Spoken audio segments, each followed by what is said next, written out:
All right. Well, I've got a few minutes before my next meeting. And so I wanted to come on here and talk about actually kind of a serious topic around imposter syndrome and depression that a lot of the leaders are feeling. And I know this is an area that a lot of people don't want to talk about, they don't want to admit. But whether you believe it or not, it's actually a pretty serious challenge that a lot of leaders have, and especially those that are in audit, which is a lot of the people that I work with. And so I want to come on here for a couple of reasons, real quick today. And the first one is to let you know if you're feeling that way, it's perfectly normal. Okay. A lot of people have that imposter syndrome. They feel this lack of confidence, and some people are actually depressed. They get into that situation. Now, I realize it's not something that most people have the courage to admit or to talk about, because as leaders, we usually want to put on a brave face, and pretend like everything is going better than often it usually is. And one of the reasons why I'm talking about it now too is, we're moving into the holidays, especially here in the US. And so we just kind of wrapped up with Thanksgiving and we're moving into Christmas. And this happens to be a time of year when just all the emotions and the pressure and everything else really seems to come in on people. Uh, High suicide rates, other things like that end up going on during this time of year. So, first off, I want to let you know if you're feeling that, if you're feeling either of those things, it's normal. There's nothing weird about you, there's nothing wrong with you. It's just you probably don't have the tools to figure out how to get out of it. Okay. And so I'm going to open up and I'm going to be a little embarrassed, if you will, but let you know that I experienced some of those same things when I was in a leadership role in internal audit. Okay. In fact, I had a very hard time with depression for a while. I ended up having to take medication for it because it was affecting my life, right? The things that were going on at work were actually negatively impacting me in my personal life as well. And so I ended up, going to some therapy. Ended up, getting medication from my doctor to try to be able to help me feel a little bit better.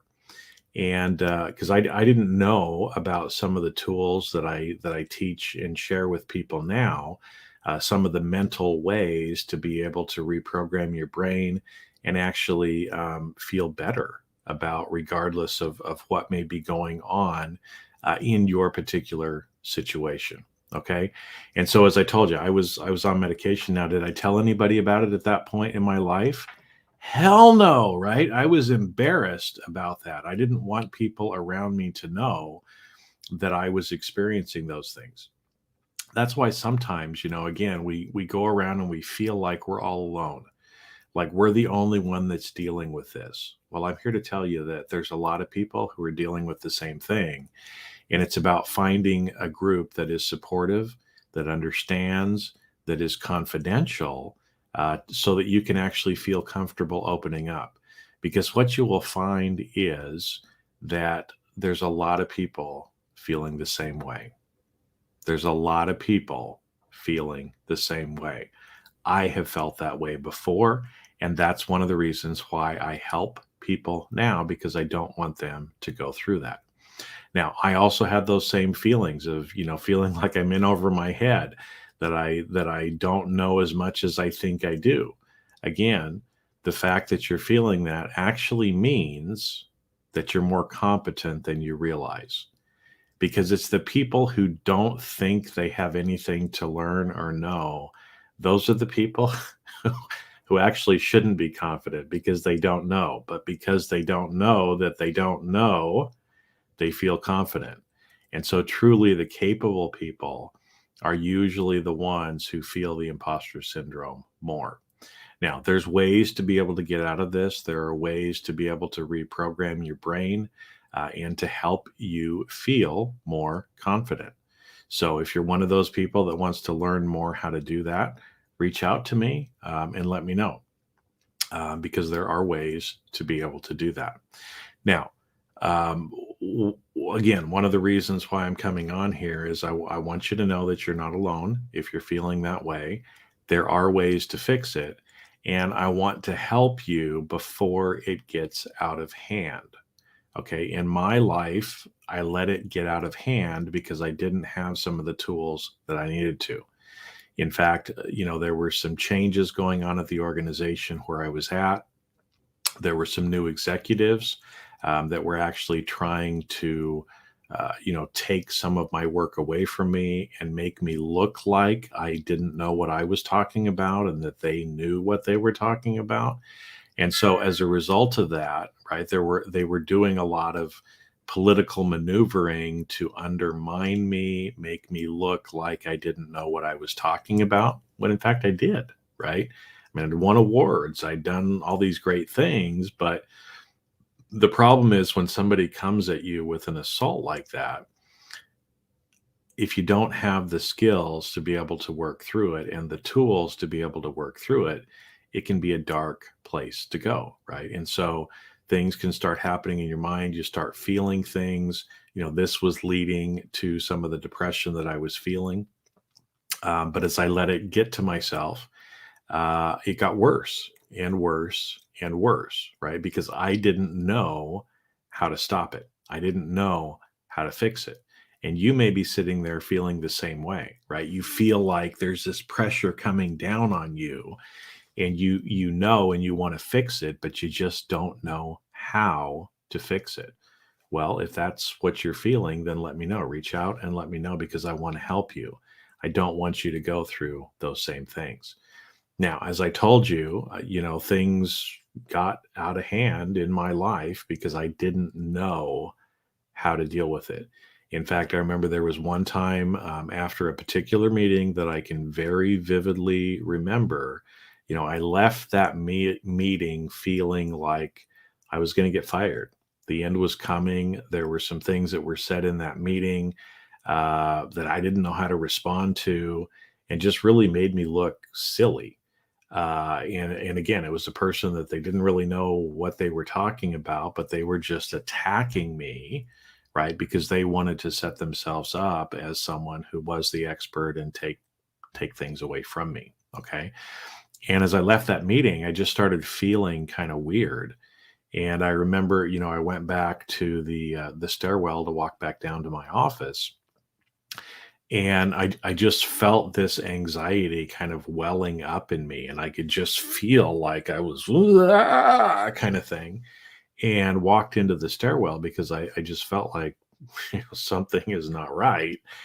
And when I got into the stairwell and the door closed, I just couldn't move, right? And I was actually having a panic attack at work, which is, I'll tell you, being depressed and being on medication is one thing, right? But it was like, I hope nobody walks in here and actually sees what's going on because they're going to see me freaking the fuck out.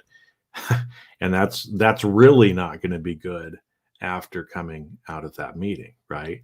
And so again, I remember I didn't really know what to do. I'd never experienced anything like that before. I didn't have the tools, but I just felt this need like to run out of the building, but I couldn't move, right? Like my body was just stuck there.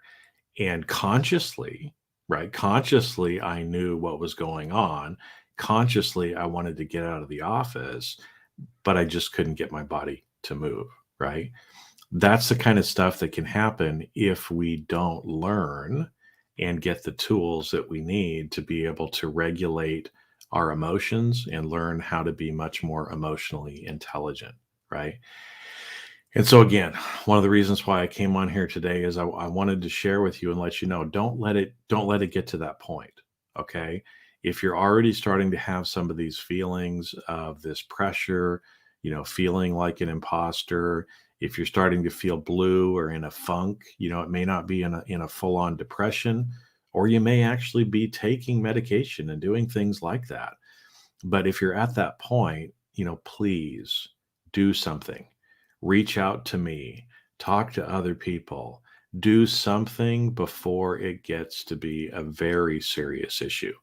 Because what ends up happening so much of the time when it comes to mental health, we're embarrassed. We don't have the courage to actually do what we need to do to get the help that we need. And as a result of that, that leads to burnout. It leads to things like panic attacks. It leads to us, having issues in our personal life as well. And I don't want that to happen to you. And so, again, especially as we're coming into this time now where it's holiday time, you're going to be, not only are you feeling pressure at work, but now you're going to be feeling a lot more pressure in your personal life, probably with the holidays and preparing for all of that. So please reach out to me, reach out to somebody else, but just get the help and realize that there are ways. There's actually some fairly simple ways. They're simple, but they're not easy to be able to work yourself through this. So, getting dinged by my computer telling me I got to get to my next meeting. So I'll catch you the next time that I'm on a live. See ya.